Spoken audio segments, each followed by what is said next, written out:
वालेकुम दोस्तों, कड़ा हाल है? खुश हो खैर। मां अज वीडियो ये ठाई आ तो इन गर्मी इन मौसम गर्मी में तकरीबन एडी गर्मी आ इंसान हल केतरो गर्मी पानी पी वने तो पर वीचारो परी ईंदो आ पखी आ जानवर आ उनके पानी कोशिश करो खाली प्लाट या जिथे छित ते पानी मटके में या अड़ी हुजे शे उन में नाए माण्हू रखी छॾे।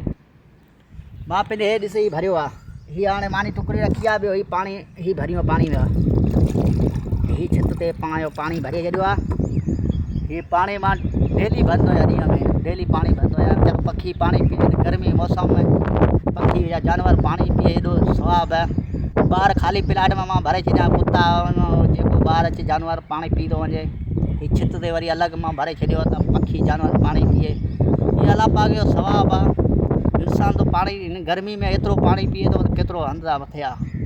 ठंडो पानी होए ठंडो गर्मी में ठंडो पानी घणो आहे, गरम पानी घटि आहे। ठंडो मिले तो पियूं था, गरम मिले तो पियूं था।